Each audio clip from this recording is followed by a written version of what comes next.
My YouTube channel. हाँ जी बच्चों, आज जो मैं आपको करवाने जा रही हूँ ये क्लास 10th की बेटे बहुत ही इंपॉर्टेंट केस स्टडी है। चैप्टर 6 के साथ रिलेटेड है। हाँ जी, क्वेश्चन क्या है बेटे? Raghu is trying to find the height of tower near his house. बेटे उसके घर के पास में रघु के कोई टावर है, वो उसकी हाइट फाइंड करना चाह रहा है using the properties of similar triangle. बेटे वो प्रॉपर्टीज जो सिमिलर ट्रायंगल की जो प्रॉपर्टीज है ना उसके साथ वो फाइंड कर रहा है। The height of Raghu house is 12 metre. बेटे ये रघु का हाउस है, आप ऐसे करो, ड्रॉ कर लो साथ के साथ। ये 12 मीटर लॉन्ग है, उसकी हाइट 12 मीटर है। When Raghu house cast a shadow 6 metre long. बेटे इसके घर का जो शेडो है ना, जो कास्ट हो रहा है वो 6 मीटर है।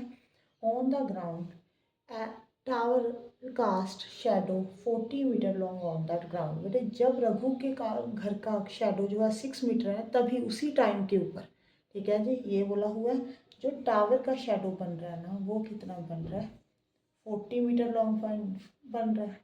ये आपने फाइंड करना है। आगे बेटा, आगे नेक्स्ट एक और बात बताई हुई है। At the same time the house of his friend Ramesh. Raghu का एक फ्रेंड है बेटे, सॉरी यहाँ पे रघु आना था, रमेश है, ठीक है जी। उसके घर का शेडो जो है वो 12 मीटर लॉन्ग बन रहा है सेम टाइम के ऊपर, ठीक है जी। रमेश के घर की आपको हाइट मालूम नहीं है। अब देखो क्वेश्चन फर्स्ट क्या है, what is the height of the tower. बेटे टावर की हाइट क्या होगी?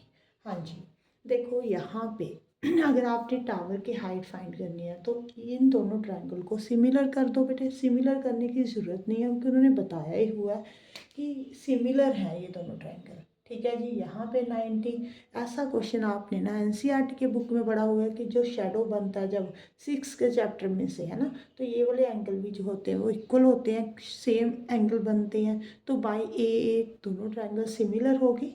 ये प्रूव करने की ज़रूरत नहीं है बेटे, क्योंकि लिखा ही हुआ है उन्होंने कि सिमिलर ट्रायंगल होगी, तभी सिमिलर ट्रायंगल की प्रॉपर्टीज लगा रहा है वो। आपने क्या करना है अभी मैं करवाती हूँ। हाँ जी बेटे, ये जो है ना इस ट्रायंगल को नेम दे दो आप ABC। यहाँ पे DEF दे दो बेटे। यहाँ पे आपने सिर्फ मेंशन करना है कि ABC जो है वो DEF के साथ, नहीं, दोनों ट्रायंगल्स जो है वो सिमिलर है बाय AA।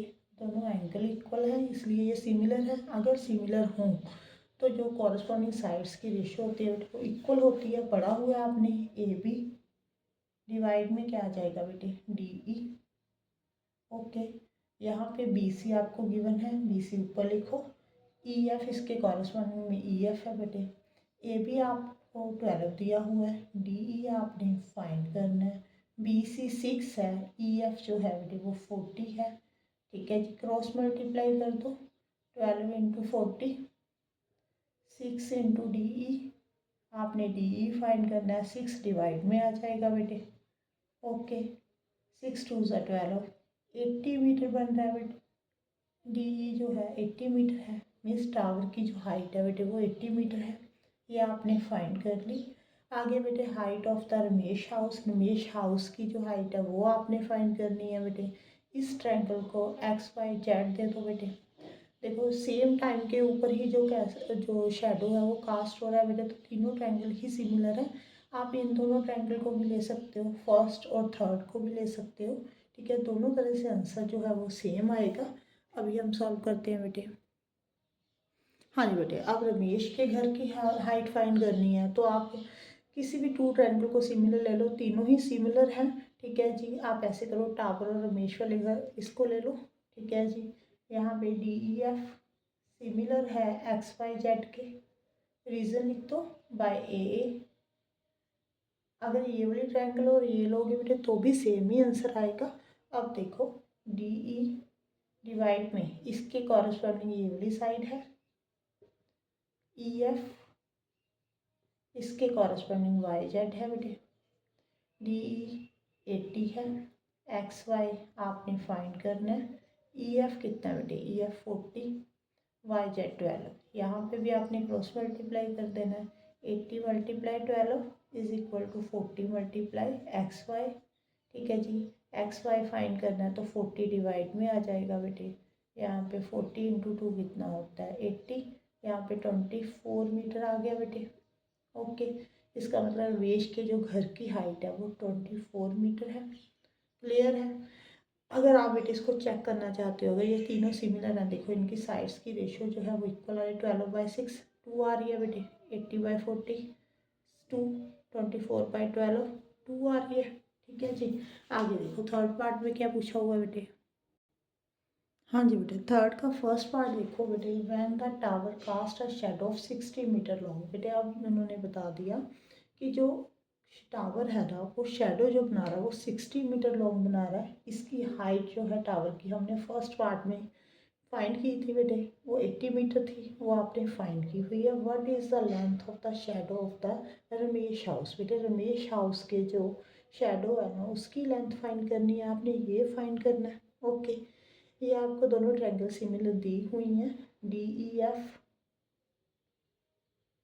और XYZ। अगर बेटे आपने सॉल्व करके दिखाना हुआ तो सॉल्व करके भी दिखा सकते हो। ठीक है जी। अब अगर ये दोनों ट्रायंगल सिमिलर हैं तो कॉरस्पॉन्डिंग साइड्स की रेशियो इक्वल होती है। DE/XY is equal to EF/YZ। Okay, DE जो है बेटे वो 80 है, XY 24 है, EF जो है वो 60 और YZ आपने फाइंड करना है। क्रॉस मल्टीप्लाई कर दो, यहाँ पे 80 multiply YZ is equal to 60 multiply 24। YZ find करना, 60 मल्टीप्लाई 24 डिवाइड में बेटे 80 आ जाएगा, जीरो के साथ जीरो कट हो गया, 8 3 ज़ा 24, 6 3 ज़ा 18 मीटर। ठीक है जी। उसके घर का जो शेडो बनेगा बेटे वो 18 मीटर बनेगा। हाँ जी, इसी का सेकंड पार्ट देखो। हाँ जी बेटे, थर्ड पार्ट में क्या पूछा, when tower cast a shadow 48 metre. बेटे जब टावर जो है ना उसका शेडो 48 मीटर बन रहा है। ओके, हाइट तो 80 मीटर ही है। What will be the length of the shadow of the Raghu house. बेटे ये रघु का हाउस है, उसके हाउस की शेडो कितनी बनेगी ये पूछ रहे हैं आपसे। ये दोनों ट्रायंगल सिमिलर है, हमको मालूम है। अगर तीन दोनों ट्रायंगल सिमिलर हैं, ठीक है जी, कौन कौन सी, इन ट्रायंगल ABC एंड DEF। ठीक है जी, ये सिमिलर हैं तो इनके कॉरस्पॉन्डिंग साइड्स की रेशियो इक्वल होगी। AB/DE is equal to BC, divide में आ जाएगा बेटे EF। AB जो है वो 12 है, DE जो है बेटे वो 80 है, BC आपने फाइंड करना है, EF 48 है। क्रॉस मल्टीप्लाई कर दो बेटे, 12 into 48 is equal to BC multiply 80। BC find होगा तो 80 नीचे डिवाइड में चले जाएगा बेटे। ओके, यहाँ पे 10, यहाँ पे 6, यहाँ पे 2 3 ज़ा 6, 2 5 ज़ा 10। ये कटिंग नहीं हो रही बेटे, पॉइंटों में आएगा, चलो इसको 10 ही रहने दो। यहाँ पे 6 कर दो, 6 2 ज़ा 12, 72/10 आ गया बेटे, मीन्स 7.2 मीटर आ गया। क्लियर। इसके घर का जो शेडो बन रहा है वो 7.2 मीटर बन रहा है। क्लियर हो गया बेटे, क्वेश्चन मुश्किल नहीं था, आपने थोड़ा सा क्वेश्चन की स्टेटमेंट को समझना बस।